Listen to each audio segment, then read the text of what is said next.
தனுசு ராசி ரொம்ப சாந்தமான ராசி. நேர்மைக்கும் நீதிக்கும் நியாயத்துக்கும் ரொம்ப போராடக்கூடிய நபர்கள் நீங்கள். என்ன கஷ்டம் வந்தாலுமே வெளியே சின்னதாக ஒரு சிரிச்சுக்கிட்டு மனசுக்குள்ளார 1000 கவலைகளை வச்சுருப்பீங்க. இன்றைக்கி இவன் ஒரு சுயநலவாதி, நீ ஒரு செல்ஃபிஷ் அப்படின்னு நிறையா பேர் உங்களுக்கு பட்டம் கட்டுறாங்க.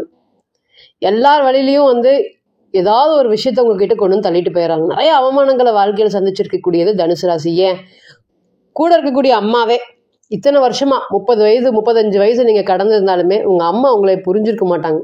இந்த ராசிக்கு அஷ்டமாதிபதியாக சந்திரன் வரனால அம்மான்னு ஓடி கடைசியில் நான் தேஞ்சு ஓஞ்சது தாங்க மிச்சம் அப்படின்னு தைரியமாக சொல்லலாம்.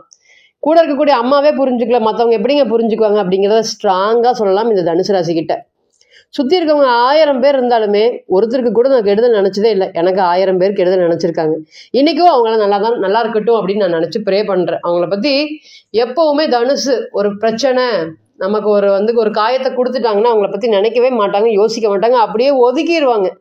அதுதான் தனுசுக்கிட்டு இருக்கக்கூடிய பெரிய பாசிட்டிவ் என்னென்னா அவங்கள பற்றி அப்படியே மறந்துடுவாங்க. சண்டைக்கெல்லாம் போகவே மாட்டாங்க. அப்படியே சைலண்ட்டாக அமைதியாக இருந்து ஒதுங்கி வந்துடுவாங்க. நமக்கு எதுக்கு அவ்வளோதானடா நீங்கள் அப்படின்னு சொல்கிற மாதிரி ஒதுங்கி வந்துடுவாங்க. இன்றைக்கி ஒதுக்கப்படுற ராசியாக இருக்காங்க. எங்கே போனாலுமே மனசார கூட யாரும் என்னை வாழ்த்த மாட்டேங்கிறாங்க. ஒரு அப்ரிசியேஷன் அப்படிங்கிறது எனக்கு இல்லவே இல்லை. எனக்கு கஷ்டம் கொடுக்கறதுக்கு தான் நிறையா பேர் இருக்காங்க. கூட பிறந்தவங்களும் எனக்கு கஷ்டம் கொடுக்குறாங்க, என்னை ஏமாத்துறாங்க, என்னை வலி வேதனைகளில் தள்ளுறாங்க. எனக்கு நல்லா தெரியுது. இன்றைக்குமே யாருமே எட்டி பிடிக்காத உயரத்தில் தான் குரு வச்சுருக்காரு. இன்றைக்குமே உங்களோட ஃபினான்ஷியல் லெவலை அவங்க டச் பண்ண முடியாது. இருந்தாலுமே ஏதாவது ஒரு வழியில் உங்களையே அதிகமாக இன்ஃப்ளூயன்ஸ் பண்ணிகிட்டே இருக்காங்க. கஷ்டம் வந்தது எல்லாமே எனக்கு கடந்து போது எனக்கு நல்லா தெரியுது. எனக்கு நிறைய பிரச்சனைகள் வந்துச்சு வாழ்க்கையில். அது எல்லாமே நான் ஈஸியாக சமாளிச்சுட்டு மேலே வந்துட்டேன், ஜெயிச்சிட்டேன். இதுக்கு எல்லாத்துக்கும் காரணம் யார்? குருவோடைய வீட்டில் பிறந்தனால. காலபுருஷனுக்கு 9ஆம் இடத்துல இங்கே எந்த கிரகம் இருக்கட்டுங்க தைரியமாக சொல்லலாம். உங்கள் வாழ்க்கையில் நீங்கள் எப்படியோ ஜெயிச்சு வந்துடுவீங்க. குரு பார்த்துட்டா சொல்லவே தேவையில்லை. இந்த ராசியை குரு பார்த்தீங்கன்னா ஆல்மோஸ்ட் 1988, 89, 90 பிறந்தவங்க எல்லாத்துக்குமே மிதுனத்தில் குரு இருக்கும். அப்போ இந்த ராசியில் பிறந்து குரு பார்த்துட்டாருன்னா 1000 கஷ்டம் இருக்கட்டுங்க, நம்ம தைரியமாக சொல்லலாம். இன்னைக்கு இல்லைனாலுமே உங்களுடைய செகண்ட் ஆஃப் நிச்சயமாக பெரிய அளவுக்கு பேசப்படும். பெரிய அளவுக்கு வளர்ச்சிகள் உங்களுக்கு காத்துட்ருக்கு. அதுக்கு மட்டும் ஃபோக்கஸ் பண்ணுங்கள், தைரியமாக போங்க, ஜெயிச்சிடலாம் அப்படிங்கிறத நம்ம ரொம்ப பாசிட்டிவாக சொல்லலாம். ஏன்னா அந்த அளவுக்கு இந்த ராசியை பொறுத்த வரையும் என்னைக்குமே ஸ்ட்ராங்கான வில் பவர். அடி வாங்கும் போது விழுந்து எந்திரிச்சு ஜெயிச்ச ராசினா தனுசு தாங்க. மற்றவங்க எல்லாருமே ஓடி ஒளிஞ்சு ஒரு பிரச்சனையிலிருந்து மீண்டு வெளியே வராமல் மன உளைச்சல்களில் குமரல்களில் ஒரு சின்ன பிரச்சனை திருமண வாழ்க்கையில் எக்ஸாம்பிளுக்கு சொல்கிறேன் பாருங்க. திருமண வாழ்க்கையில் ஒரு ப்ராப்ளம் வருது, தனுசு பேஸ் பண்ணுற விஷயம் பார்த்திங்கன்னா வேறு மாதிரி இருக்கும். ஒரு விஷயங்களும் கையாளக்கூடிய சூழ்நிலைகள் வேறு மாதிரி இருக்கும். அப்படியே ஒதுங்கி போய் நம்ம ஏன்டா இவங்களை மிஸ் பண்ணிட்டோம் அப்படின்னு நினைக்கிற மாதிரி தான் இந்த தனுசு ராசி பண்ணுவாங்க. அந்த அளவுக்கு இந்த நேர்மையாக போய் பேசி சண்டை போடுறது எல்லாமே இல்லை. ஒதுக்கப்படுற மாதிரி ஒதுங்கி இருக்கிற மாதிரி இருந்து அவங்க ஆப்போசிட் நபர்களை தன்னுடைய பேச வைப்பாங்க. தனுசு ராசியோட ஸ்பெஷலான குணம். இவங்களை நம்ம இழந்துட்டோமே அப்படின்னு இழந்தவங்க ஒருத்தரும் வருத்தப்படுறது தான் இந்த ராசியை பொறுத்தவரை. நமக்கு சண்டை போடக்கூடாது அப்படிங்கிற மாதிரி என்னைக்குமே யோசிக்க மாட்டாங்க. சாது மிரண்டா காது கொள்ளாதுன்னு சொல்லுவோம். பொதுவாக இந்த ராசியை பொறுத்த பயம்னு என்னன்னு தெரியாத ராசி. அந்த அளவுக்கு கோவம்னு ஒன்று வந்துருச்சா தனுசு ராசிக்கு இணையாக கோவப்படுறவங்க வேற யாருமே இருக்க முடியாதுங்க. 1000 இருந்தாலும் போயிட்டு வா அப்படின்னு சொல்லுவாங்க. ஆனால் இவங்க கோவப்படுறது அவ்வளோ சீக்கிரம் இவங்களோட அந்த வெளிக்காட்டவே மாட்டாங்க அந்த விஷயத்த. ஆனால் கோவம்னு ஒன்று வந்துருச்சு, இந்த ராசிக்கு செவ்வாய் பார்த்துட்டாருன்னு வச்சுக்கோங்களேன், அப்படியே அமைதியாக இருப்பாங்க. என்னடா திடீர்னு இவ்வளோ ஃபோர்ஸாக பேசிட்ட, இத்தனை வருஷமா இல்லாத இந்த வார்த்தையை நீ பயன்படுத்திட்ட அப்படின்னு இந்த தனுசு ராசியை எல்லாரும் குத்த சொல்லுவாங்க. ஆனால் அதுக்கு முழுக்கமான காரணம் ஆப்போசிட் நபர்கள் தான் அப்படிங்கிறத புரிஞ்சுக்கணும். எப்போவுமே இந்த தனுசு என்னன்னா ஒவ்வொருத்தருக்கிட்டையும் தங்கிட்ட யார் எப்படி இருக்கிறாங்களோ அதே மாதிரி தான் அடுத்தவங்க கிட்ட இருப்பாங்க. தங்கிட்ட ரொம்ப பாசமாக பிரியமாக இருந்தால் அடுத்தவங்க கிட்ட அதை விட 100 மடங்கு பாசத்தையும் பிரியமா காமிப்பாங்க. அதுவே கோவத்தோட தனுசை பார்த்துட்டோம்னா அது அவ்வளோதான். என்னைக்கு இருந்தாலும் போயிட்டு வாங்க, எனக்கு தேவையில்லை அப்படிங்கிறத தெளிவாக பேசக்கூடிய ராசி நம்ம தனுசு. இந்த சூழ்நிலையில் நிறைய விஷயங்கள்ங்க, 1 2 இல்லை, வாழ்க்கையில் நிறைய கஷ்டங்களை அனுபவிச்ச ராசி. அம்மானால நிறைய வருத்தங்கள், அம்மாவோடைய ஆதரவு இல்லாமல் தனிமரமாக நின்று ராசின்னு சொல்லலாம். யாரோட ஆதரவுமே பெருசாக பார்த்தீங்கன்னா தனுசு ராசிக்கு சப்போர்ட்டிவாகவே இல்லை. சனீஸ்வர பகவான் 4ல் இருக்காரு, குரு 7ல் இருக்காரு, 9ஆம் அதிபதி சூரியன் பார்த்தீங்கன்னா இந்த நவம்பர் மாதம் ஃபுல்லாகவே நீசம் அடைய போகிறாரு.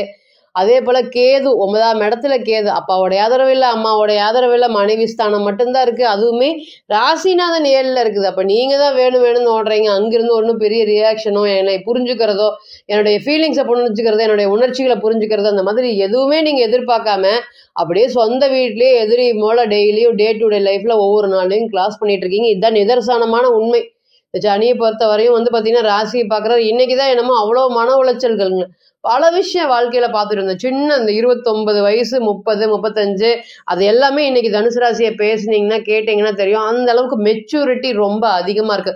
ஒரு 5 இயர்ஸ்க்கு முன்னாடி நான் இருந்த நிலைமை வேற, இன்னைக்கு என்னுடைய மைண்ட் இருக்கக்கூடிய நிலைமை வேறன்னு தைரியமா சொல்லுவீங்க. அதுதான் இந்த தனுசு ராசியை பொறுத்தவரை ஸ்பெஷாலிட்டியே. ரொம்ப நாளா காப்பாத்திட்டு இருந்த குரு ஏன் ராசிக்கு 7ல இருந்து ராசியை பார்த்துட்டு இருந்தார். இன்னைக்கு அதிசார பயிற்சியாக இந்த 19ஆம் தேதிக்கு மேல வந்து பாத்தீங்கன்னா ராசிக்கு 8ல போய் உச்சம் பெறக்கூடியது. கொஞ்சம் நஞ்சம் தனுசை காப்பாத்திட்டு இருந்த குரு வந்து 8க்கு போறது நல்லா இருக்கா? பாசிட்டிவும் நிறைய இருக்கு, அட் த சேம் டைம் நெகட்டிவும் நிறைய இருக்கு. தனுசு ராசியை பொறுத்தவரையும் குரு 8க்கு போறது அவ்வளோக்கா பலவீனம் அப்படிங்கறது நிச்சயமா சொல்லலாம். இங்க போகும்போது குருவும் சந்திரனும் பரிவர்த்தனையாக பிறந்த கால ஜாதகத்துல கோச்சாரத்துல இன்னைக்கு பரிவர்த்தனை ஆகக்கூடிய சூழ்நிலைகளை நிச்சயமா கொடுக்கும்.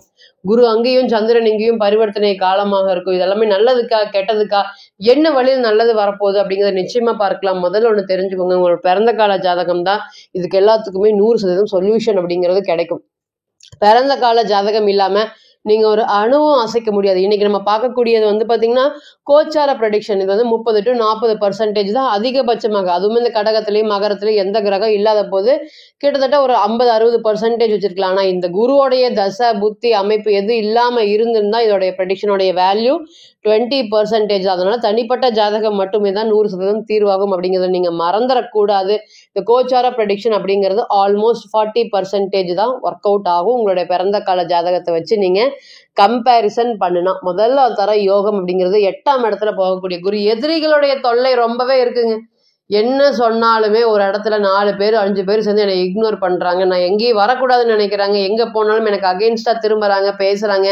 நான் என்ன பண்ணினாலுமே ஏதாவது ஒரு சூழ்நிலையில என்னை வந்து பாத்தீங்கன்னா காயப்படுத்தி தள்ளுறாங்க. இன்னைக்கு எல்லாமே தனுசு இருக்கக்கூடிய சூழ்நிலைகள். எனக்கு யாராவது பிளாக் மேஜிக் வச்சுட்டாங்களா, எனக்கு ரொம்ப எதிரிகள் தொல்லையா இருக்கா, எனக்கு ஏதாவது எவில் ஐஸ் இருக்கா அப்படிங்கிறது அவ்வளோ ஒரு பயத்துல அதிகமாக இருக்காங்க.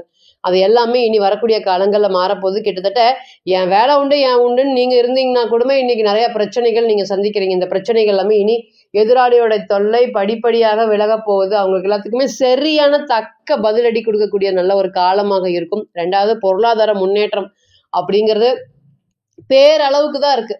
வெளியே தெரிஞ்சா இவனுக்கு என்னப்பா வீடு இருக்கு, இவங்களுக்கு என்னப்பா கார் இருக்குது, வாடகை வருது அப்படின்னு சொல்றாங்கன்னா அதுக்குள்ள இருக்கக்கூடிய பிரச்சனைகள் எதுவுமே வந்து நீங்க சொன்னா கூட அவங்க புரிஞ்சுக்க மாட்டாங்க. அப்படிலாம் இல்லை பொய் சொல்றாங்க அப்படிங்கிற மாதிரி எண்ணத்தை தான் இன்னைக்கு குரு கொடுத்துட்டு இருக்காரு.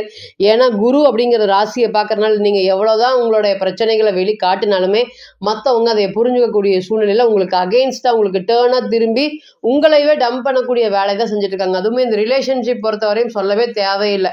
இந்த தனுசை பொறுத்தவரையும் அதை காக்கிறதுக்கு ரொம்ப போராடுவாங்க. எந்த ராசி ஒரு ரிலேஷன்ஷிப்பை ஒரு திருமண உறவை அதே போல ஒரு கல்யாணம் சம்பந்தப்பட்ட விஷயத்துல இதுதான் அப்படின்னு பிக்ஸ் பண்ணிட்டா அதுலயே என்னைக்குமே மாறவே மாட்டாங்க. அது 1000 பேர் வந்துருக்கு, எவ்வளவு பணக்காரங்களா இருந்தாலும் சரி ஏழைகளா இருந்தாலும் சரி, நான் பிக்ஸ் பண்ணிட்டேன், நான் இதுலயே ப்ரொசீட் பண்ணிக்கிறேங்கிறதுல ரொம்ப ஸ்ட்ராங்கான தைரியமா நம்ம எடுத்த முடிவுல அதை வச்சு எப்படி வாழ்க்கையில ஜெயிக்கிறது, இதுதான் தனுசு அதிகமா பார்ப்பாங்க. நம்ம எடுத்துட்ட முடிவு இப்ப கல்யாணம் பண்ணிட்டோம், இதை வச்சு நம்ம வாழ்க்கையில எதுவுமே தைரியமா ஜெயிக்கலாம், பழச நினைச்சு நம்ம யோசிச்சு கவலைப்படக்கூடாது. ஏன்னா பாஸ்ட் இஸ் பாஸ்ட் அப்படிங்கறது ரொம்ப தெளிவா தெரிஞ்சிருக்கக்கூடிய ராசி.